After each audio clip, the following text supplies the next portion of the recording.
Hey everybody, thanks for tuning in to today's webinar, Building Inclusive Hiring Strategies for High Volume Recruitment. I'm Josh Jones and I'm joined by an incredible panel of guests. Please welcome Matt Reimer, Alexis Beasley, Takia Canty, Divya Gopal, and also welcome Zoe Wren from GEM.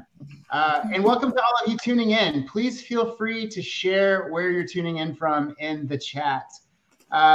Zoe, thank you so much for being here. This is, I don't know what number webinar this has been, but we've worked on several different pieces of content together, and it's exciting to have you here. How are you?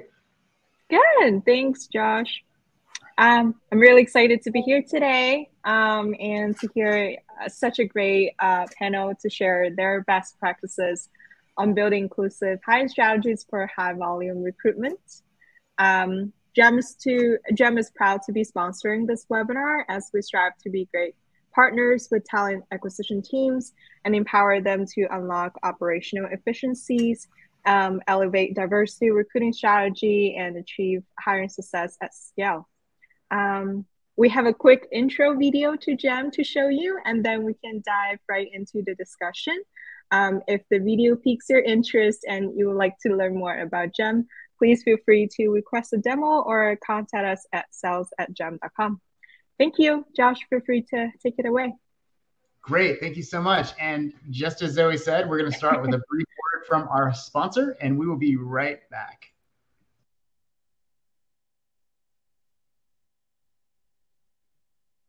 How long does it take to hire a data scientist? I wish I had more qualified candidates. How are we tracking against our diversity goals? Sound familiar? You need GEM. Quickly build talent pools. Reach out and automate your follow-ups. And manage your entire pipeline. GEM shows which candidates need an interview, an offer letter, or feedback from an interviewer. And real-time insights to help you plan for the future. Need to know how many hires you're on pace to make this quarter? Or your offer accept rate? Or how about your pass-through rates at every stage of the funnel? Yeah, GEM can help.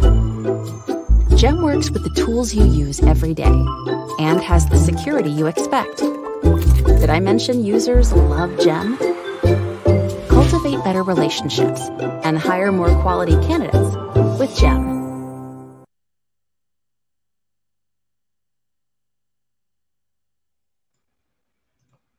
I have placed the HRCI activity ID and the SHRM activity IDs in the chat. They're pinned to the top.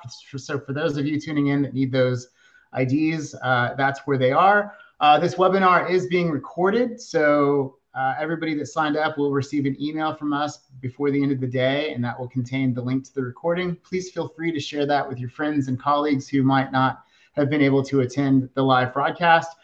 There is a chat feature located at the right-hand side of your screen. There's also a Q&A feature. The chat feature is really great for general chat. The Q&A is great for asking direct questions to the panel here. So if you've got any questions, please jump in with that. And without any further ado, I'd like to start off with just kind of a quick round of introductions. It looks like we're missing Takia, but hopefully she will be back soon. Divya, I'm going to start with you if that's okay. Just a quick intro. Yeah, sounds good, Josh. Hi, all. My name is Divya Gopal. I'm the head of diversity, equity, and inclusion at Alpine Investors. We're an SF-based private equity firm focused on software and services investments. I joined the team about a year ago, and while my efforts are focused on belonging and inclusion across the full employee life cycle, many of my initial activities and initiatives are really focused on the TA side. I'm excited to be here and learn from my colleagues. Great. Thank you so much for being here. Alexis, I'm going to move to you. Good afternoon from Atlanta, Georgia. I'm Alexis Beasley. I lead talent acquisition at Chime Solutions. We are a BPO with locations in Atlanta, Dallas, and Charlotte, North Carolina. I'm really excited to be joining this panel today, as much of my career has been in high volume recruiting. And so it's very interesting to be in a space where we can discuss those ideas. So thank you for having me. And just in case we don't know what a BPO is, can you tell us quick breakdown of that? Absolutely. A BPO is a business process outsourcing organization. So we provide call center solutions to Fortune 100 organizations. Thank you. Perfect. Matt, I'm going to jump to you. Hey, everybody. I'm Matt Reimer. I'm actually sitting here in cloudy Pittsburgh, Pennsylvania. And so I've got a healthcare niche background. And so 20 plus years in healthcare, spent 17 of those at UPMC. Left there in 2019 as their vice president of talent acquisition. It's an 80,000 employee health system headquartered in Pittsburgh. Right now, I'm an in-house talent acquisition consultant for a company by the name of Trinity Health. And so I spent a lot of time on helping them move their tech platform forward, as well as other kind of key talent initiatives for Trinity Health. I've been there for 3 years, and I like long walks on the beach, and I have 2 girls that I like to go with on said beach. So I'll chat my LinkedIn profile here, but happy to be here today. Thank you so much. And yes, thanks for putting your LinkedIn profile in there. To the rest of my panelists, please feel free to do the same. And everybody out there tuning in, if you want to connect with some of your friends and colleagues here, feel free to drop your LinkedIn profile into the chat. I want to kind of set the stage. Let's kind of just roll right into the content. I want to get a sense of what we're talking about when we discuss high volume and when we just discuss inclusion. So I've talked to all of you separately, but I want to get a sense of the numbers that you're looking at in terms of the volume that you face. Alexis, I'll start with you. Absolutely. So we hire about 500 a week. Our steady state is about 2,500 with variable of about 5,000 every year that we hire. So when we say high volume, we really mean high volume. We're hiring for call centers, so we hire in classes. Our classes can range from a group of 10 to a group of 100. So every week we're hiring at minimum 250 people. And I think you told me on one of our conversations that well, I'll let you answer. What is the level of diversity within those numbers of hires? So we have about 85 to 90% diversity across those hires. Our entire business solution is rooted in diversity and inclusion. That is, that's a lot to take in. That's actually, that's I don't think I've ever heard that high. Takia, I need to do an intro with you as well. I apologize. Is your audio on, Takia? Quick overview.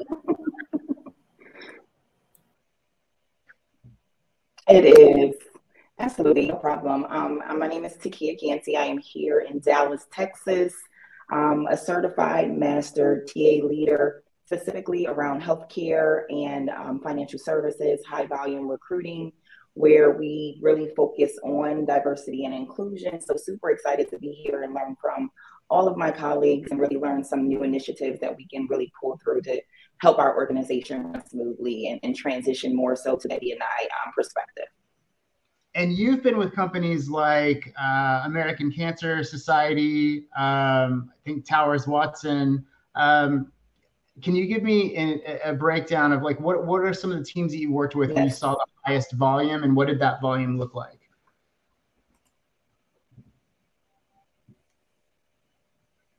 Yeah, so I would say even with E-Trade, when we talk about E-Trade, we're talking about class hires. So very similar with Alexis, we are looking at specifically about 80 to 90 per class hire. These are specific candidates that's looking to be licensed.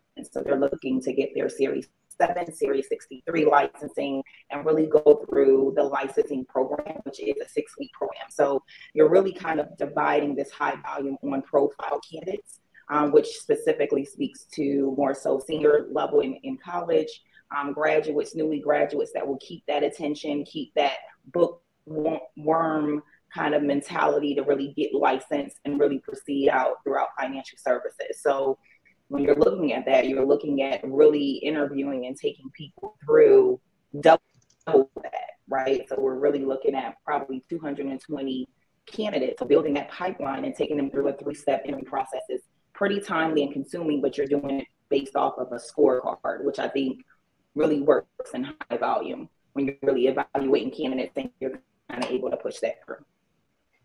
Are you able to share some of the pass-through rates within that program in terms of getting folks their licenses and all that? Yeah, so the pass rate actually was higher than FINRA. So we are looking at, for E-Trade, we were looking at more so 65 to 70% that really passed. The program within itself, that Learning and Development Department really took in more initiative to really build those newly employees to be able to pass and use those tactics of self-study perspective. And then you're really working with groups of people during that class to really study and pass those licensing exams. But then we also had classes that were just not in one area. We're looking at classes that are within the whole United States, right? So we had a Sandy, Utah class, we had an Atlanta, Alpharetta, Georgia class. So all of these classes, and they're kind of developing into that takes in all of those statistics when it comes to the 65, 70% pass rate, which I know FINRA at that time, I think their pass rate was like more so on the 40% on the first time of passing for their Series 7. The Series 63 had a higher pass rate, as that was a little bit more easier test, but now they've joined together to have the SIE program, which the SIE is really entailing both the 7 and 63 to comprise it all together as one final test. Got you. Okay, thank you. That helps. Matt, same question. Tell me about the numbers that your team is facing. Yeah, so Trinity Health, 120,000 employees, coast to coast. We'll fill probably 40,000 jobs, this year externally. And so our volume is a mixture of, high volume roles supporting, the hospitals and the outpatient facilities that we serve day in and day out. Roles like, nursing support, roles like, medical assistance, and then, roles that we wish were high volume, but actually are low supply, and so the nurses and the techs right now, which is just a really difficult market kind of post-pandemic. And so, when we think about, our weekly, hiring classes, they're hovering anywhere between 1,000 and probably 1,500, coast to coast. So varying region to region, but, when you roll the entire system up, that's kind of how it looks. How many recruiters make up your TA team? Yeah, the entire TA team, comprised of recruiters and, a lot of support sourcing and, onboarding professionals. Encompasses close to 300 folks, across the U.S. Recruiter-wise, we probably have, in the 200 somewhere. And Takia and Alexis, I want to come back to the both of you. Can you also give us kind of a breakdown of how your teams are structured? So the majority of my team, we have 4 recruiters. But we also have interviewers as well who conduct, because it is high volume, we have a very strategic approach to touching every single person that applies to our program. We make sure we touch them. That means talk to them, speak to them. We're a call center, so we're going to call people. And so we have about 20 interviewers that fills those roles as well. Okay.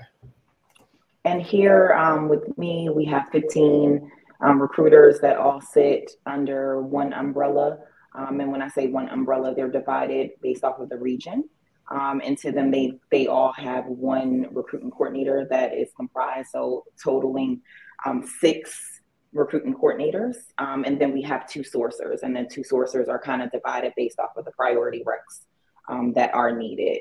Unfortunately, because we don't have the resources or the bandwidth, we do have to, our recruiters are doing full cycle. So they are mostly really doing the sourcing. They're mostly really doing the cold calling, and those metrics have to be met on a weekly basis.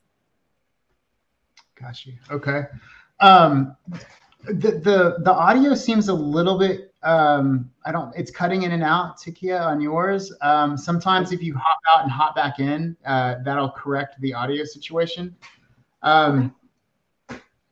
Divya, I know you're not in a traditional TA role, but can you share some insights on kind of the volume that and you might not have the specific numbers, but just kind of give us a breakdown of what your team is facing. Yeah, so I sort of oversee our efforts both at our headquarters level, which is a pretty small company, but we also have 70 plus portfolio companies and about 20,000 employees, both domestic and international.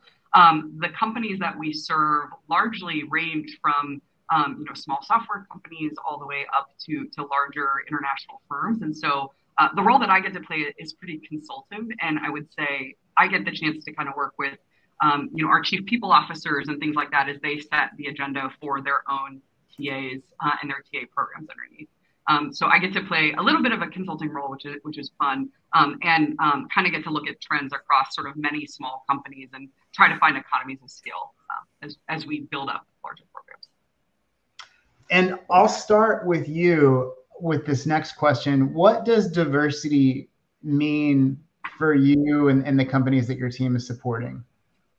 Yeah, it's a great question. And I actually anchor an entire activity with TA teams on this exact question. So I love this one. Often when I work with our portfolio companies, one of the first things a chief people officer or CEO or a TA lead will come to me and say is, hey, I really care about diversity. What do I do? Where do I start? And I almost always start with teams by putting them in a room. And I ask both executives and TA leads to kind of define diversity for themselves and really identify with themselves what that actually means. I've never done this activity twice and had a singular definition of diversity come out, which is probably highlighting some of the challenges, which is that it's really hard to measure things we don't know. And it's even harder to do that when there's misalignment on what diversity even means. And so I often think of just alignment on what diversity means to each of us and actually defining what it is as step one, and what I often do with our chief people officers across our ecosystem. To me, when I think about diversity, I think a lot about creating companies that are as diverse as the customers we serve.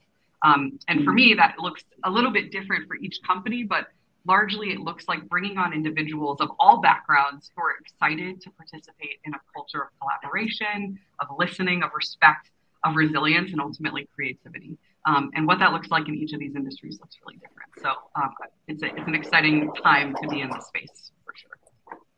Absolutely. And I think you answered it perfectly. And that's kind of why I had this question is I get the sense that if you ask 100 people what diversity means, you're going to get 100 different responses. Mm-hmm. It makes it really hard to quantify efforts in these if there's not an easy definition. I want to get a sense from the rest of the panel as well. Takia, I'm going to move to you. What does diversity mean for you and your team? Yeah, and so I definitely agree with Diva. It definitely looks different. It looks different for everyone. To me, I break it down more so from an acronym standpoint. So I look at diversity means different individuals basically valuing each other's regardless of the skin color, the gender, the intellect, talents, and or years, right? I look at it from that perspective and I kind of teach that to the team.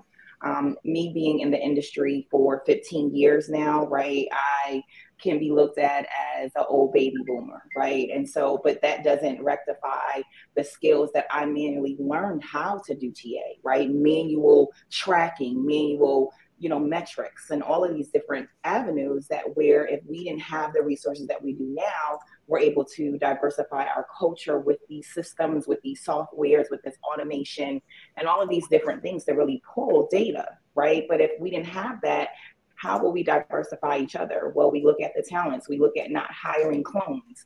I don't want you to hire, and that's something we preach to hiring managers. Don't hire people that look like you, that come from the same background as you, right? We want to diversify this candidate, not just for our pool and for statistics, but really for the organization. I want the organization to represent exactly what we're trying to push, and that is diversity in all avenues, right? And so just because a person may come from a different industry, their skill set can surpass exactly what you're doing. And I think that's the best way of doing it, just to make sure that the candidate has a great experience, the team feels good about what they're doing, and they're branding the organization to be inclusive, and they feel a part of the belonging portion as well.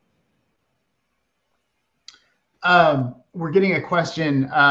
Can we repeat the diversity acronym in the chat for the group? Yeah, absolutely. And I'll drop it for you guys too, but it means different individuals valuing and accepting each other regardless of skin color, gender, intellect, talent, and or years. And I'll drop that in the chat for you guys as well. Divya, we might have solved the problem on the definition thing. We might have done it right here. Perfect. Saves me a lot of meetings this week. It's baked in the word itself. Okay. Alexis, I'm going to move to you. Awesome. So diversity is going to look a lot different for my organization because we're already a diverse organization. Our business model is grounded and rooted in going to locations that are predominantly job deserts, especially in the call center space. And so when you place jobs in underserved areas, you're going to receive employees who are in those communities. And so learning diversity from a different aspect and a different lens. So although we all may be brown or there's diversity that's also included in that. So understanding that that definition is not just about skin color. It's also about gender. It's about socioeconomic prowess. It's about the talent. It's about the years, like Takia said. So it's just important to understand the diversity in our standpoint is not just about what you see with your eyes, but what you hear and what you value as well. Thank you so much for bringing up that point, because I think a lot of things within the diversity column are below the surface. They're not really visible to the naked eye. Matt, what about you and your team? Yeah, I think the only thing I would add, which is similar to, I think what we've been talking about here, as a health system, as a hospital, as somebody that is really actively engaging with the community day in and day out, our workforce, and so like by definition, needs to represent the communities that we serve day in and day out, right? And so I think just like fundamentally for us, that's like the North Star. And so I think that would be the only thing that I would add. But I love the definitions, the acronyms, and kind of where the dialogue's going. But it's just matching or bettering what's going on inside of our communities. Okay, so we've got kind of the language arts piece out of the way, the definition and all of that. So we're going to move over to the STEM side and get into some metrics and things like that. So how is diversity informed by data for each of you? Matt, I ended with you, so I'll start with you on this. Tell us about that. Yeah, so I think, data is important, and I think that it is, though, sometimes a challenge on using and leveraging data effectively inside of, any team, right? And so, the outcomes, obviously, that you're trying to drive here, are diverse slates of candidates and diverse hiring, right? Those hiring outcomes are influenced by, a lot of different factors. When you think about, using, the use of data, not at Trinity, but a previous employer of mine, we spent a lot of time on the leadership group and the data and the metrics that the leadership group was held accountable to. And so I'm from Pittsburgh. And so to use an NFL analogy, the Steelers are a team here. And there's something that's called the Rooney Rule inside of the NFL, which really is an initiative led by the former owner of the Steelers to, really work to diversify the league at the head coaching and the executive offices of the league. And so the idea was creating diverse slates and trying to drive diverse outcomes there. And so, we as an employer, previous employer, we spent a lot of time on ensuring that the executive level, the hiring manager level, and the director level, that those diverse slates were flowing through to impact the outcomes, And so, I do believe that from a metrics perspective, the quickest and surest way to influence the diverse makeup of, any organization is to have diverse leadership in it. And so, I think that is the tip of the spear for us. Now, from the bottom up, the things that and if, my partner in crime, Shauna Lewis was here today speaking to you about our workforce development initiatives, right? And so from the bottom up, the idea there is that, over time, we're going to need highly skilled workers inside of our organization. And so we're right now, acutely focused on the idea of bringing folks, diverse talent out of our communities, putting them in apprenticeships and pipelines, and then getting them moving into these higher paid opportunities like nurses and techs, et cetera, in our organization. And so that's the other place where we spend a lot of time measuring and really ensuring that we've got, the pipeline fed with diverse talent. And so kind of a top down, bottom up is kind of how we look at, diverse measurement at the highest level. We can talk about some of the other tactics and kind of desk level things that the recruiters are into. But, I think those are some of the big strategies that I would swing into this conversation with. I like that. And I like the fact that you mentioned apprenticeships and things like that. I think as we look at diversity and we start to look at, the talent gaps that we have, the industry as a whole is going to have to make a very coordinated effort on looking at probably non-traditional pipelines and, looking at maybe more potential than actual, they've already got it, right? So these are the folks that we can bring in and they've got what we're looking for in terms of potential. Alexis, what about you? How are metrics informing your diversity strategies and what your team is doing? Awesome. So yes, I'm a firm believer in that you can't manage what you don't measure, right? And so that is, I say it to my team every week, and that involves some tough conversations. I think we have to start there because a lot of times we're having conversations about surface level, again, on what people look like instead of just what their their values. And some of the things that we incorporate when we're interviewing people, we talk, because most of our roles are on in people's home, we ask questions related to what success looks like for them as an employee, what success looks like for them in their personal lives, because that will also affect how success looks like for them in their workplace. So we use that data to then leverage for scheduling, to then leverage for what we can invite others to do inside of those different positions. So that's how we measure, because a little bit about what Matt said, it's difficult to measure when you don't always have the data that people are willing to give. And so we try to get that information in the forefront so that we understand it even before we begin the talent management. So why is attrition this way? Why are our turnover so high? We need to have the information in the forefront so that we can be able to measure the analytics at the end of the process.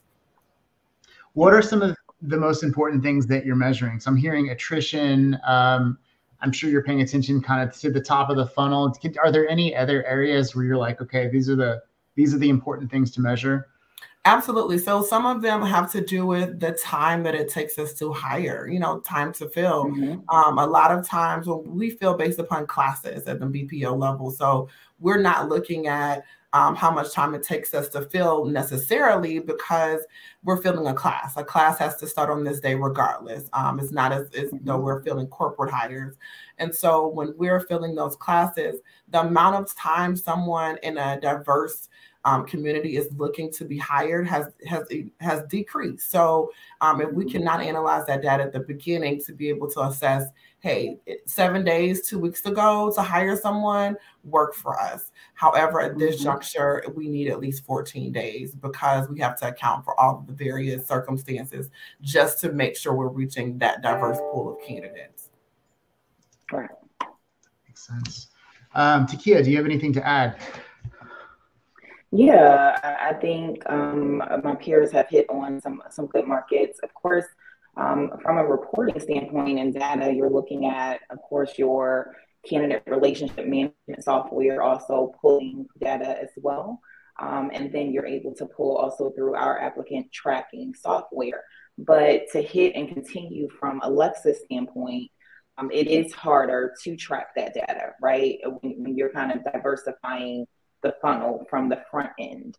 But I think one of the other sources that we've utilized in the past is in these virtual career fairs, in these on-site career fairs, or in these organizations that we're kind of gearing towards. Let's talk about HBCUs. Let's talk about fraternities and sororities. Let's talk about all of these other avenues that we're utilizing. Are we really pulling from that ROI from that standpoint as well and being able to present that?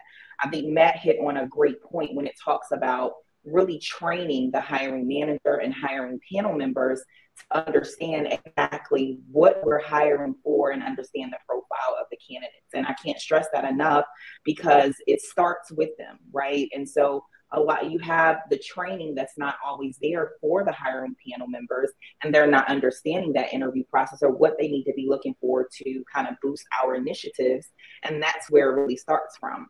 But then to continue the metrics, I think we actually use, of course, our source of hire. So where these candidates are coming from. We utilize, of course, the cost per hire. We set that up specifically for what's budgeted around that resource. How much interviewing is it going to take? How much time is it going to take away from the hiring members to really understand the cost per hire? And then we're going to utilize the time per hire. Are we doing too many interviews in this hiring process, right?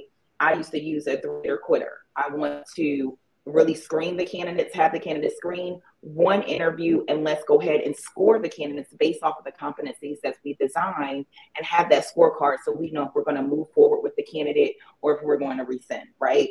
And then from that standpoint, we want to also measure the ratio of interviews to hire. Are we wasting our time in interviewing so many candidates and not getting to the offer part, right? Because then we need to really divide and conquer on that data point. And then the last point is more so the ratio to offer accepted. You get candidates through the process, and then when it gets to the offer accepted, we're measuring that, but we're not understanding where the fallout is. So then we're also going back and doing our due diligence to see where in the process did the candidates really fall out from that most part, right? And then from that standpoint, really developing more so a mapping plan to know how we have to funnel and work through that interview process to make sure that, number one, we're tracking the data from all of those metrics.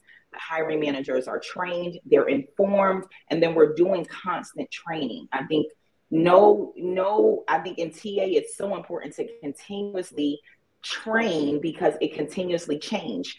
Gen X is not the same as Gen Z, right? The millennials, we're not the same as what came before us. So we have to kind of constantly change and really inform our dialogue within the teams to really understand how we're transitioning.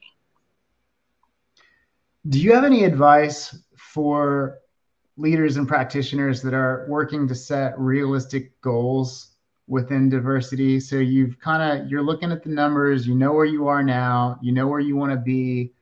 How do you set realistic goals that are going to be recognized, but also maybe not break or overwhelm the system that you're already operating within? Yeah, I think realistically, you have to look at what your hiring strategy is currently, right? You have to take a look at that. And then from that standpoint, you have to actually pull data. And I think that's the hardest part of us as TA leaders. We usually have to do the hard work, right? Our recruiters, our team is collaborators, but to really pull out where these candidates lie, you have to look at how you built the process, right? And then from there, the realistic goals is really analyzing how much percentage are you wanting to diversify your organization. So we are just trying to diversify the organization by 10%, right? And what are you trying to? I'm going to go back to what Matt said. The communities are you serving, right? If you're in healthcare, right, and my employees are mostly remote, where is it saturated and what areas of the population, right? So if I'm only going to the mainstream areas, let's look at these rural areas that people don't have just the work, right? Let's look at these other areas, especially if we're able to hire in all of these states and in the 50 states. Let's look at other rural areas that we can really kind of project and really look at some sourcing tactics to bring those candidates in, because you have to look at those areas. And I think that will kind of diversify that platform as well. And then look at a branding system, right? Are we branding correctly? Am I looking at my career site? Am I going to that and I'm only seeing one diverse candidate in the entire career site, right? Or one diverse candidate in the entire website? Am I looking at what I want to be a part of? So then you have to kind of go back and make those realistic goals too. Now, it's always not resourceful because you have to bring in marketing and all of these things, but the investment in that will leverage the more diverse candidate pool that you'll have. you kind of look at all of those avenues, because if you're only marketing towards a certain population, you're only going to get that. So those realistic goals is really going outside of the comfort zone of what you really feel. And I think that that's kind of your start. That makes a lot of sense. And I think Matt also mentioned about kind of the diversity at the top as well. And kind of, you know, you've got to have the representation within all of the levels of the organization. And I think it's important for candidates to see their future selves within the organization, right? So if I come in and I'm productive, do a good job, I can see myself in these roles. There's a defined path. Divya, what about your team and the teams that you support? You know, what is your advice in goal setting, and kind of how do you approach this? Yeah, many of the things that folks have already shared are definitely things that I do as well. I'd say maybe underscoring one additional point is I actually spend a lot of time evaluating data coming out of our scorecards for a lot of our roles. And the reason that feels like such an important lever for me is you know, I think looking at beyond just is the candidate getting in the door, are they getting the job, but are they being effective in the role? Particularly, I think in the high volume roles where you are hiring multiple people for the same JD, I think often revisiting that scorecard and JD to ensure that it really is measuring the right stuff and there aren't any trends, problematic or not, that come out of what each of those roles look like. I think I really like spending time looking at the data almost from a qualitative perspective, in a bit of a longitudinal way to say, hey, what are some trends we know about the roles we're hiring for? And is that really being reflected in the rooms where the interviews are actually happening? I like to also spend a little time thinking about debriefing. What is the language we're using when we debrief candidates? How does that affect decisions that are made at the end? What is the power dynamic in the debrief room? I think a lot of our as we move folks through funnels, there's some opportunities, I think, in the scorecarding space to really make sure that we're locked in that from the get-go, I would say. I'm going to pivot a little bit. Before the webinar started, we were talking as a group about being able to tell the stories and kind of communicate. And I think that's a gap within TA, both at the practitioner level and the leadership level, is that in many situations, TA fails to communicate what has happened, maybe what went on beyond, you see a hire, an offer accept or whatever, but a lot of the rest of the organization doesn't realize the blood, sweat, and tears that went in to making that offer happen. Alexis, I'm going to jump to you. How do you manage these communications, these stories, basically the distribution of data, right? As you're sharing information with leaders and stakeholders and other personnel, what are your thoughts on that? How do you share it? When do you share it? What are you sharing? We share it daily. I think a huge part of talent acquisition is visibility and transparency. Because when you're looking at your counterparts in operations and workforce development, they share their data daily. So there's no reason why we shouldn't be able to share that data daily. And that goes from the top of the funnel down to the end of the funnel. I have a report that shows how many people we talked to today, what our average call time was for those candidates that we hired for the last group of hires. We get into the nitty gritty because it is a numbers thing. You can't manage what you don't measure. And so being able to measure every single detail of the process, how many applicants, what the sources are, where we're getting our largest attrition based upon our sourcing mechanisms, how we are reaching those diverse hires that are in a virtual space, how we are reaching those hires that are in a space that is not conducive to our current environment. So making sure they know every part of the process is very important, because at the end of the day, it's about being able to leverage that data to show our clients what our success looks like. Because if we are hiring 500 people every single week, how can we understand what those people represent, right? Their stories, why they took the position, why they do not take the position, why they're no longer in the business process at the end of the funnel. That makes sense.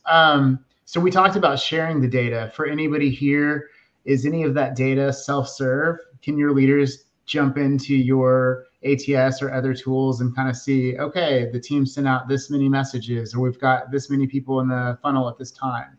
I'll just, if you want to do like a hand wave, I'll know who to call on. Okay, Matt. Yeah, we're moving to a more self-serve kind of real-time, kind of experience with our hiring managers. Right now it's, laggard. And so, hey, every Friday you're getting an update on what's going on with your slates, this, that, and the third. But, we are leveraging, kind of our Workday infrastructure to move directionally there so that, a hiring manager can log in at any point in time and see generally what's going on, within the, the applicant flow. And one of the things that we're paying close attention to, and I think pretty excited about as it relates to the hiring manager connectivity and communication, is just some of the advancements, in AI and machine learning. And specifically, like where we struggle a little bit is that we get a high volume of applicant flow in. And so there is certainly, a diverse talent that's sitting in our database probably today from a sourcing, a perspective. And so, the old way is go in and try to find it. And the reality is the demographic data is buried down on, a profile somewhere. And so, I think as we're assessing kind of like the next generation of our technology, this idea of, the AI and the machine learning, bringing forward diverse slates that are in essence masked candidate profiles to the recruiter's interface is something that we're very, very excited about, and so I think that's one of the things that, I think that we all, if we're hanging out in talent acquisition for long enough here, we're going to see how machine learning really does begin to kind of, really impact, I think, the process to which recruiters go through assessing their candidate pools and then routing candidates along. For some, it's just the first in, first out. Like, hey, you're the first 10 that applied. You're the first 10 that go across. The reality is some of my best diverse talent might be applicants number 15 through 20, and I never even get to them, right? And so, how do the tools and the ATS systems that we're working in and day out, how do they support the recruiters and maybe getting, better, more diverse slates, across the goal line to pick from? So I don't know if that answers your question, but I think just as we think about the recruiter to the hiring manager interface there, I think there's a lot to evolve. And then the reality is just the proof's in the pudding. Are you sending me diverse slates or not? And so do I have diversity to pick from or don't I? And if I don't, then what am I doing upstream marketing wise to infuse some diversity into those slates? And that's where things like referral programs come in and, really, starting to kind of drive diversity into the funnel. I want to put a pin in referral programs because I want to come back to that, but I want to also kind of talk about marketing, which you also mentioned. How are you developing recruitment strategies that are informed by your DE&I initiatives? Alexis, I'm going to pivot over to you. How do the goals within DE&I inform your recruitment strategies? As far as marketing is concerned, we use our employees. We see a lot of stock photos, a lot of what people would like to think diversity looks like, but we use our employees. We use their stories. We allow them to frame what they feel is diversity. Because like we said, every single answer, every single reasoning behind diversity is different. So we frame it based upon our current pipeline, our current talent pool, what is success looks like for them. But we really try to use our own employees and our own strategy. What about communication, like subject lines and the content itself? Are there better ways to position these communications so that they're more inclusive? Takia, what are your thoughts on that?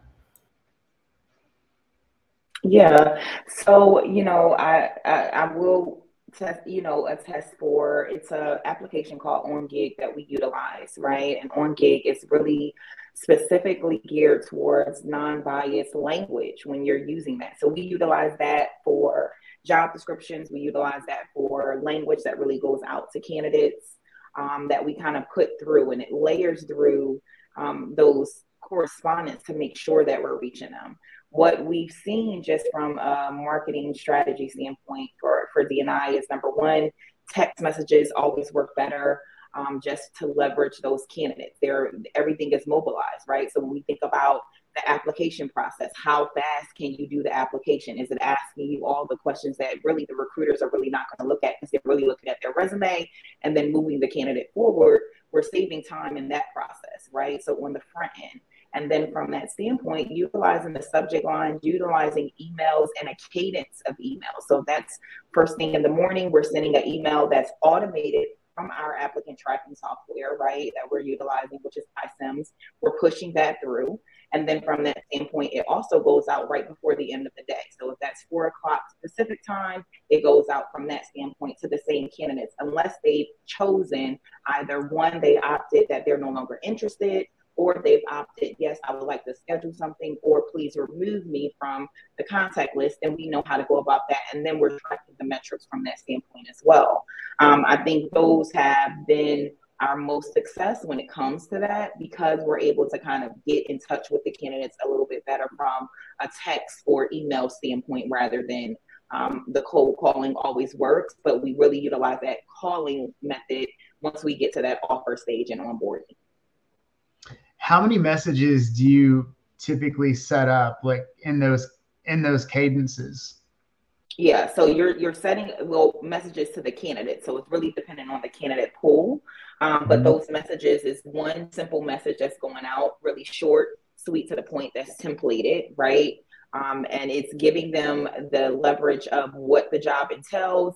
And then one of the cool things that we just kind of started was engaging the candidate, which is a great tool to use, is utilizing your recruiters as an introductory video. So a link is sent to them saying, hey, I'm Takia Canty. I'm your senior recruiter working on this role. I would love to meet with you. And they're getting this short clip of knowing exactly who the recruiter is, who you're working with, see what I look like, see my personality. I would love for you to join our organization, and get that through as well, right? So that's another tool that we're utilizing, but you're really getting 2 short messages with the links to the career site, with that introductory senior recruiter or recruiting hello message, introductory message, and then you're getting that cadence until you've opted out.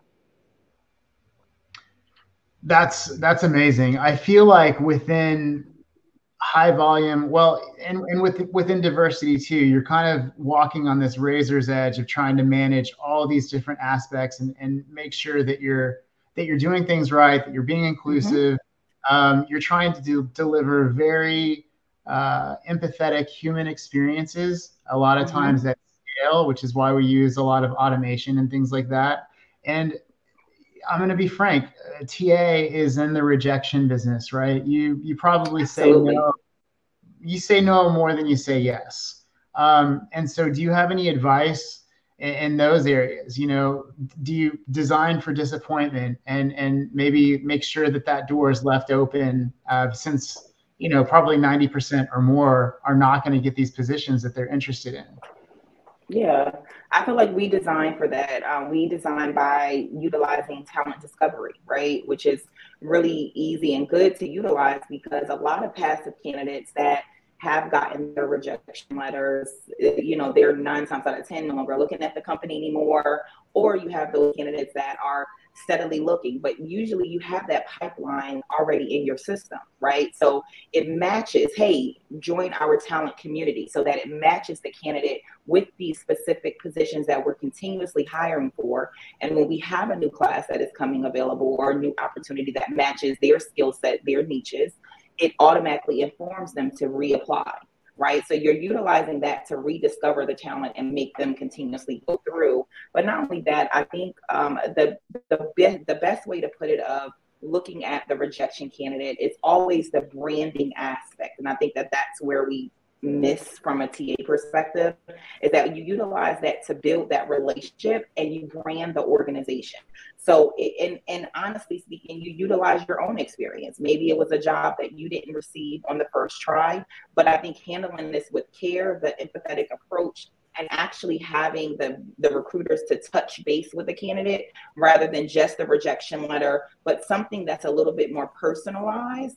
I think it reaches out a little bit. It goes a little bit further for the candidates to receive that rejection a little bit lighter than what it needs to be. So it's the rejection with the but we have future opportunities. Please don't forget about us, right? Follow us on social media, right? Follow us, be free to, if you see a position, please reach out to me personally. You have my contact information now. It gives them that leverage and that building block for the organization and your branding at the same time. That's brilliant. And I think that's going to help you down the road, right? So you're not, once you've engaged with these candidates and there was that initial interest, you still have an opportunity to have that win down the road. Matt, what are your thoughts? How is your team kind of handling all this, the rejections, the silver medalists, kind of keeping that pipeline moving? Well, yeah, again, I just go back to our, candidate rediscovery challenges. And the reality is like, I can't miss on a silver medalist nurse or, tech, across any demographic right now. And so I think that's where, it's, again, the challenge is inside of a 120,000 employee organization that's filling 40 to 60,000 jobs a year is data management and rejection. The reality is all of these folks are also in our community trying to use our services, right? And so it is a very delicate balance. We'll get 120,000, 130,000 unique applicants, and we'll only be able to hire, 30 or 40,000 of them, right? And so there's 80,000 disappointments that you're handling.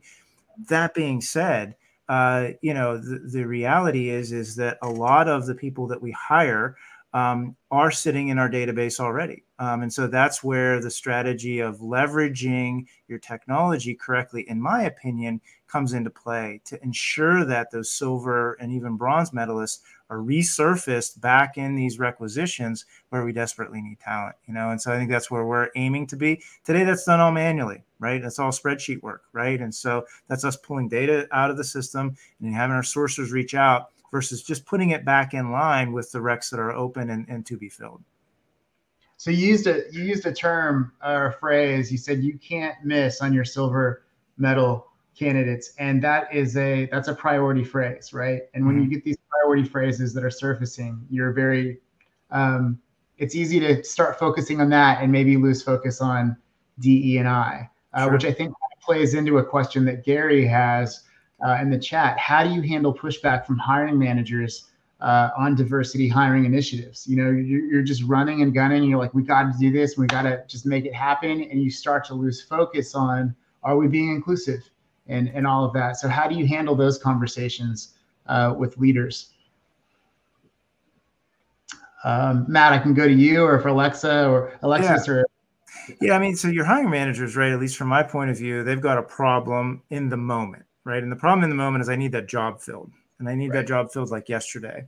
And so, if we are allowing our diversity strategies to be all reactive, we're not going to win. Like, we're not going to win. And so I think a lot of what you've been hearing on this particular panel is about being proactive and ensuring that the slates that you're throwing across the wall, right, are diverse in nature. That being said, if you have a hiring manager or a leader that is challenging you, representing the communities that you serve, I would step back and say, like, hey, is that the right hiring manager or leader that I should have hiring the talent that I'm bringing into this organization? Right. And so I think just as we are talent consultants, as much as we are trying to fill the jobs, we do have a responsibility. And I just would say, we have an empowered responsibility as the gatekeepers of talent to coach up these hiring managers and educate them. And we talked a lot about education earlier. Every organization has a plethora of that. And so I think, again, it's us, yes, serving the need and filling the recs and all of the churn that goes along with that. But it's also making sure that we've got the right hiring managers hiring these folks. And we play a role in that. We sit in HR. That's part of our responsibility to the organization. Yeah. Divya, I saw that you went off of mute, and I was going to turn to you anyway.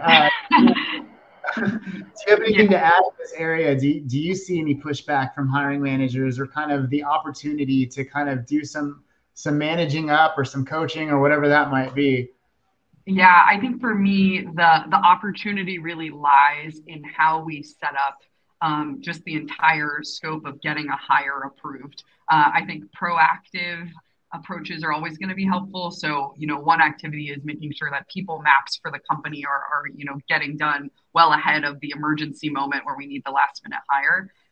That can't always happen. And I find that DE&I is able to be prioritized when we can keep it as necessary, the conversation about it as necessary as getting approval from your manager to go forward on the hire.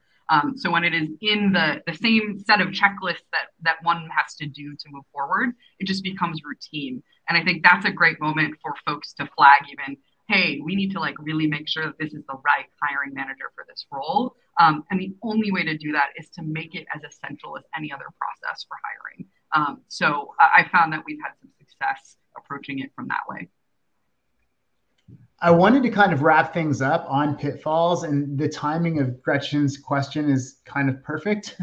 The question is, what do you think are the top challenges with high volume recruitment? Is it finding quality hires? Is it candidates not interested in applying, high drop-off rates, retaining talent, competition for talent?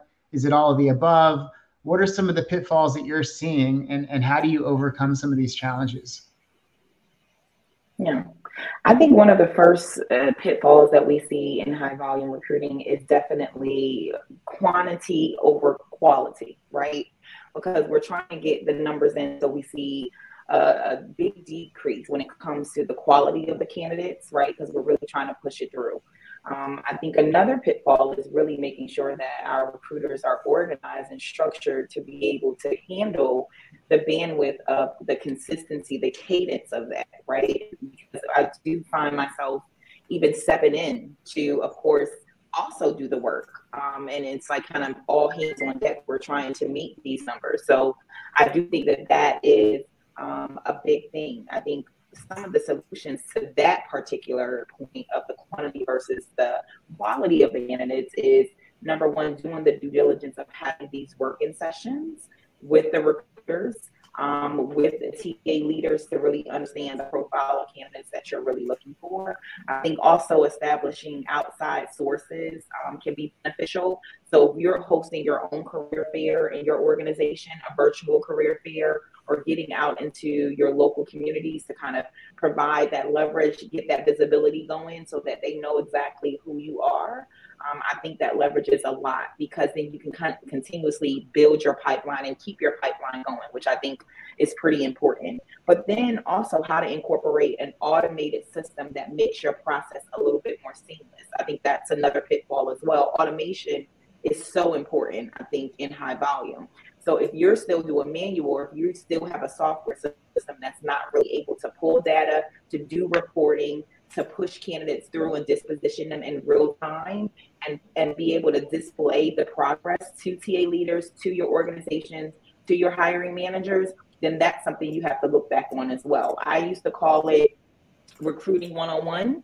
I utilize that as kind of, the guide for hiring managers to know exactly what that recruitment process looks like in a high volume recruiting standpoint. As we stated earlier on, a lot of people don't know everything that goes on, how we get to offer accept. So that recruiting 101 is that guide to show you from when we initially source a candidate all the way through what that looks like. That visibility is very good when it comes to having an internal system that hiring managers can go to, look at those service level agreements, see exactly what they should expect, and really carry those through. I think those three are the pitfalls that I do foresee from a high volume standpoint. That makes sense. I don't have anything to add to that. Let's end with, because what we just mentioned kind of ties into optimizing workflows and the efficiency, right? And being able to make sure that the data is flowing in both directions. Alexis, I'm going to give closing thoughts to you. Do you have any advice for bringing extra layers of efficiency to recruiters that are dealing with this high volume recruiting strategies? Automate. Whatever tools that you can incorporate into your applicant tracking system to automate the process, do that. Because as we are growing to an environment where it's all about the quality of the hire, we have to make sure that we're getting candidates through the process in the most strategic way, and that is being able to automate the process. If we have to be able to talk to them, we have to be able to move them through the process while still being personalized. Create drip campaigns, create campaigns to where their names are included in the process, to where their email addresses are included in the process. So that way they don't feel left out of the process.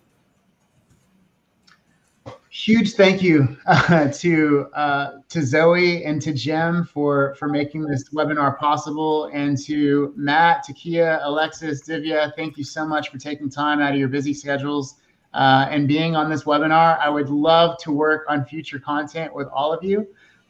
So thank you so much to everybody tuning in. Thanks for your continued support of this program. If you have any ideas for other topics that we should be covering, or if you'd like to be involved in one of these panels in the future, please reach out and let us know. And all of our panelists here are pretty easy to find on LinkedIn, so I encourage you to reach out to them as well. And without any further ado, I'm going to draw this to a close. Thank you so much. We'll see you next time. Joshua. Thank you. Thank you.